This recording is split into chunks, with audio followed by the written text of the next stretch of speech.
Hello बच्चों, आज हम लोग सीखेंगे केमिस्ट्री का एक बहुत ही इंपॉर्टेंट कॉन्सेप्ट जो कि होता है परसेंटेज एस का कैलकुलेशन करना। बहुत सारे बच्चों को इसमें प्रॉब्लम आता है, तो आज मैं आपको अच्छे से बता दूंगा कि कैसे ये कैलकुलेशन होता है और इसका एप्लीकेशन क्या है। जैसे आपने पढ़ा होगा कि परसेंटेज एस करेक्टर बढ़ने से क्या होता है, इलेक्ट्रोनेगेटिविटी बढ़ जाता है। तो जब तक आपको परसेंटेज एस करेक्टर का आइडिया नहीं होगा तो इलेक्ट्रोनेगेटिविटी का ऑर्डर कैसे आप सजा पाओगे। तो इसलिए ये जो वीडियो है बहुत ही इंपॉर्टेंट है आपकी, इसको आप पूरा देखिए, फिर आपको ये परसेंटेज एस करेक्टर वाला जो चीज़ है ये आपको बॉदर नहीं करने वाला। तो चलिए स्टार्ट करते हैं। मैं सिद्धार्थ मिश्रा आप सभी का स्वागत करता हूं आपके अपने YouTube channel brain booster Guwahati में। तो चलिए स्टार्ट करते हैं। जैसे अगर मुझे परसेंटेज एस कैलकुलेट करना है तो देखो, सबसे पहले कभी भी अगर आप परसेंटेज कैलकुलेट कर रहे होगे कहीं पे भी, तो उसमें याद रखना कि परसेंटेज कैलकुलेट करते टाइम उसका एक न्यूमरेटर पार्ट होता है, एक डिनोमिनेटर होता है, और इनटू हम लोग क्या करते हैं 100%। अभी हम लोग न्यूमरेटर में रखते क्या है, जो हमको कैलकुलेट करना होता है, और डिनोमिनेटर में क्या रखते हैं, जिसके रेस्पेक्ट में कैलकुलेट करते हैं।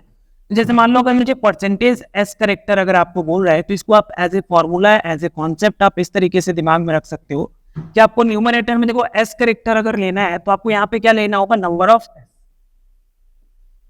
ऑफ एस ऑर्बिटल आपको रखना पड़ेगा, डिवाइडेड बाय नीचे क्या रखना होगा, टोटल नंबर ऑफ ऑर्बिटल, और इनटू हम लोग क्या करेंगे 100%। अभी इसके ऐड से हम लोग क्या कर सकते हैं, सारा परसेंटेज एस करेक्टर निकाल सकते हैं। जैसे मान लो अगर आपको बोला कि आपको sp3 दे दी है, sp3 हाइब्रिडाइजेशन है, इसमें आपको बोल रहा है कि परसेंटेज एस करेक्टर बताओ, तो आपको सिंपली यहाँ पे ये देखना है कि यहाँ पे एस कितना है, एक नंबर में है, तो आप न्यूमरेटर में क्या लिखोगे 1, डिवाइडेड बाई टोटल कितना है, तो देखो एक एस है और 3 पी है, मिला के कितना हो गया 4 हो गया, तो यहाँ पे क्या करेंगे डिवाइडेड बाई 4 इंटू क्या कर लेंगे 100%। अभी देखो ये 4 से आराम से ये कट जाएगा, इसका आंसर आएगा 25। इसका मतलब sp3 हाइब्रिडाइजेशन जो होते हैं उसमें परसेंटेज एस करेक्टर कितना होता है, 25% होता है। अगर हम लोग sp2 वाले का बात करें तो यहाँ पे आप क्या देख रहे हो, कितना एस है, एक एस है, और टोटल कितना है, देखो 2 पी है और एक एस है, तो मिला के क्या हो गया 3 इंटू क्या हो गया 100%। और ये देखो ये 1/3 इंटू 100% क्या होता है, 33.33% होता है। अभी देखो ये चीज मैं डायरेक्ट कैसे बता पा रहा हूँ, तो इसका कैलकुलेशन का मैं अलग से एक वीडियो बना दूंगा ताकि आप लोग भी ये सब फ्रैक्शन को देख के आराम से बता सकते हो कि किस फ्रैक्शन का वैल्यू क्या होता है। जैसे मान लो अगर मैंने एसपी वाले का कैलकुलेट किया SP, तो यहाँ पे आप क्या देख रहे हो कि यहाँ पे एस कितना है, एक है, और टोटल नंबर ऑफ ऑर्बिटल क्या है 2 इंटू क्या कर लेंगे 100, तो ये कितना आ जाएगा 50% आ जाएगा। उसी तरीके से अगर मान लो मैं और कैलकुलेशन आपको बताऊं, जैसे मान लो फोर्थ अगर हम लोग ले लेते हैं sp3d, अगर ये हाइब्रिडाइजेशन है तो इसमें क्या होगा परसेंटेज एस करेक्टर, तो आप देख लो एस का वैल्यू कितना है 1, डिवाइडेड बाई टोटल कितना है, तो देखो एक एस का है और 3 क्या है, पी के 4 हो गया और एक डी का है, तो क्या हो गया यहाँ पे 5, तो यहाँ पे क्या हो गया 1/5 इंटू 100%, और 1/5 इंटू 100% क्या होगा 20%, क्योंकि 5 से क्या होगा ये आराम से कट। अगर हम लोग sp3d2 इसमें अगर परसेंटेज एस करेक्टर कैलकुलेट करें तो देखो एस तो यहाँ पे भी क्या है 1 है, और उसी तरीके से यहाँ पे देखो अभी पी कितना है, यहाँ पे टोटल ऑर्बिटल हमको देखना है, तो टोटल कितना हो गया, तो एक एस 3 हो गया, पी 4 और 2 हो गया डी, तो टोटल कितना हो गया 6, 1/6 इंटू क्या हो गया 100, ये टोटल कितना आ जाएगा 1/6 का मतलब होता है 16.66। इसी तरीके से आप sp3d3 में भी कैलकुलेट कर सकते हो, ये मैं आप लोग के लिए होमवर्क दे रहा हूँ। अगर sp3d3 रहते हैं तो इसमें कितना परसेंट एस करेक्टर आएगा, इसको आपको मुझे कमेंट करके बताना है अगर आपको ये सब कॉन्सेप्ट समझ में आ रहा है। और देखो इससे हम लोग केवल परसेंटेज एस करेक्टर ही नहीं, परसेंटेज पी करेक्टर भी आप निकाल सकते हो। कैसे निकाल सकते हो मैं थोड़ा सा आपको इसी में बता दे रहा हूँ। जैसे मान लो अगर मुझे परसेंटेज पी करेक्टर अगर कैलकुलेट करना है,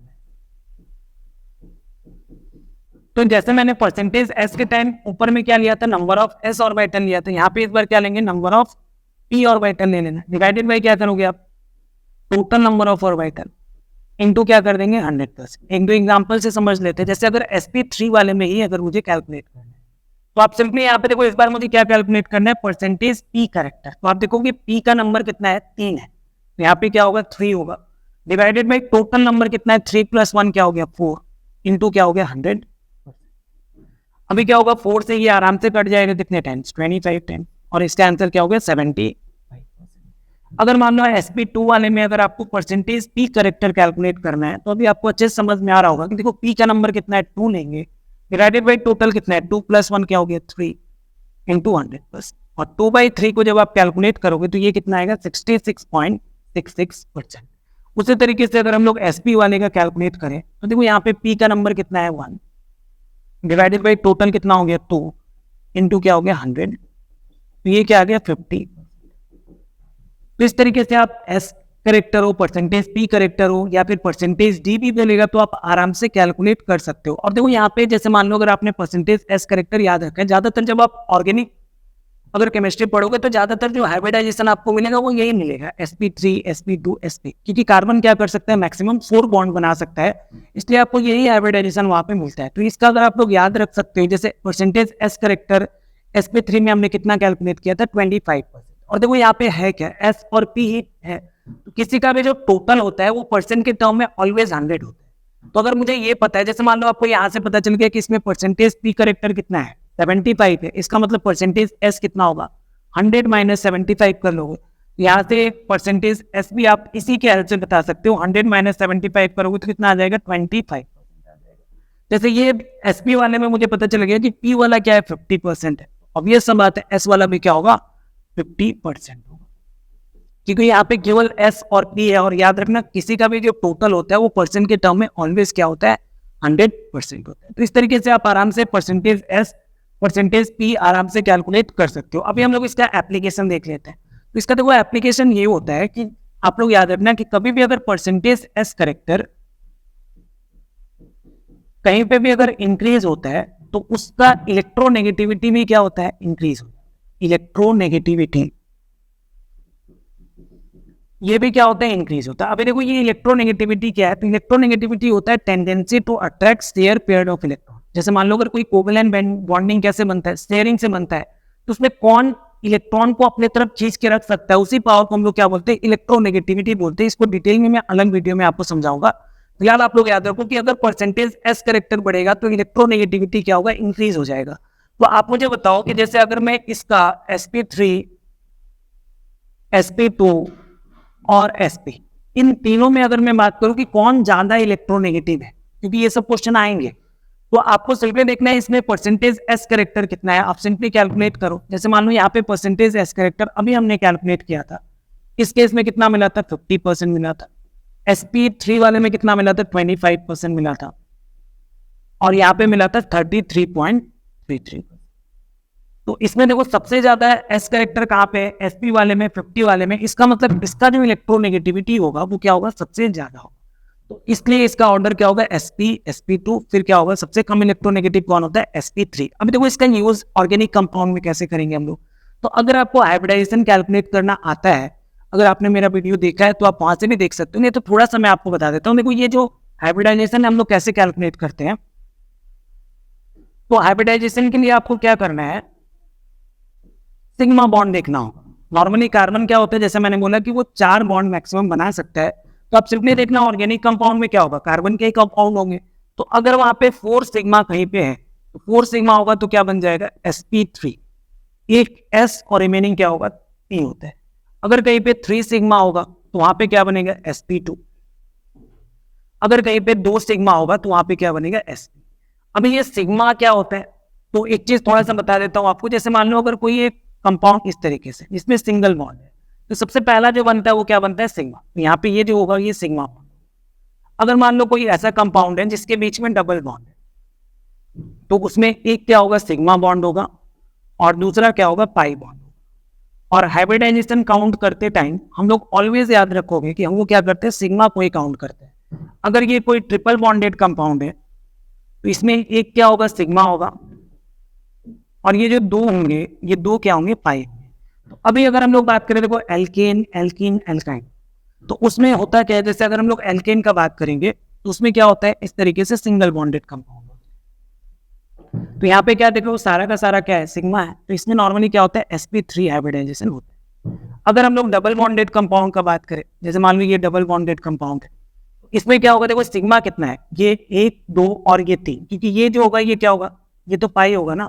तो यहाँ पे ये क्या हो गया सारा, इसमें कैसा हाइब्रिडाइजेशन होगा सिंगल बॉन्ड वाले में sp3। अगर डबल बॉन्डेड कंपाउंड है तो वहां पे आपको क्या मिलेगा, sp2। और अगर ट्रिपल बॉन्डेड है तो यहाँ पे देखो हम लोग क्या करते हैं, सिग्मा काउंट करते हैं। तो ये वाला जो कार्बन है इसमें ये 2 पाई है, मतलब सिग्मा कितना है, 2 ही है, और 2 सिग्मा का मतलब क्या होता है, sp। इसका मतलब जो ट्रिपल बॉन्डेड कंपाउंड है वो क्या होगा, वो sp होगा। मतलब अगर कभी आपसे ये पूछा जाता है कि एल्केन, एल्कीन और एल्काइन, इसमें सबसे ज्यादा इलेक्ट्रोनेगेटिव कौन होता है, तो वो होता है एल्काइन। उसके बाद क्या होता है, एल्कीन, फिर क्या होता है, एल्केन। और एक छोटा सा पॉइंट आपको यहाँ से मैं बता देता हूँ कि जैसे आपने पढ़ा होगा कि जो मोस्ट इलेक्ट्रोनेगेटिव एलिमेंट होता है वो कौन सा होता है, फ्लोरीन होता है। हम लोग फ्लोरीन, ऑक्सीजन और नाइट्रोजन, इसमें जो ऑर्डर बताते हैं इलेक्ट्रोनेगेटिविटी का, वो हम लोग क्या बताते हैं, इस तरीके से बताते हैं। कौन से आप लोग याद रखना, सबसे ज्यादा फ्लोरीन, फिर ऑक्सीजन, फिर नाइट्रोजन। अगर हम इन तीनों का ही बात करेंगे तो इसका ऑर्डर इस तरीके से होगा। लेकिन अगर मैं ऑर्गेनिक कंपाउंड को भी यहाँ पे अगर इंक्लूड कर दूं तो ये ऑर्डर इस तरीके से चेंज हो जाता है। सबसे ज्यादा तो होगा फ्लोरीन, उसके बाद क्या होगा, ऑक्सीजन, फिर जो कार्बन होता है sp वाला, मतलब ट्रिपल बॉन्डेड जो कार्बन वाला होता है वो इसके बाद आ जाता है। इसके बाद आता है नाइट्रोजन, और फिर आता है कार्बन sp2, और फिर आता है कार्बन sp। तो ये ऑर्डर आप लोग याद रखना, क्योंकि इससे आपको एग्जाम में बहुत सारे क्वेश्चन यहाँ से फ्रेम करके पूछा जाता है। और अगर आपको, बहुत सारे बच्चों को देखो ये ऑर्डर ही पता होता है, कार्बन वाला ऑर्डर पता नहीं होता है, तो आप लोग याद रखना कि कार्बन का जो sp है वो क्या होता है, नाइट्रोजन से भी ज्यादा इलेक्ट्रोनेगेटिव हो जाता है। और ये ऑर्डर आपको इंपॉर्टेंटली याद रखना है। तो आई थिंक जो भी मैंने आप लोगों को समझाया आपको अच्छे से समझ में आ गया होगा। आपने percentage s character, percentage p character, electronegativity से कैसे इसको आपको लिंक करना है, सब कुछ आपको अच्छे से क्लियर हो गया। फिर भी अगर आपको कुछ डाउट है तो आप कमेंट करके बताइए, मैं उसको अलग से सेपरेट वीडियो बना के या फिर कमेंट करके आपका डाउट जरूर क्लियर करूंगा। और किसी भी वीडियो में अगर आपको किसी भी टॉपिक पे लगता है कि अगर वीडियो बनाना चाहिए, आपको चाहिए, तो आप कमेंट करके बताइए, उसको मैं जरूर आपके लिए बना के लेके आऊँ। Thank you very much.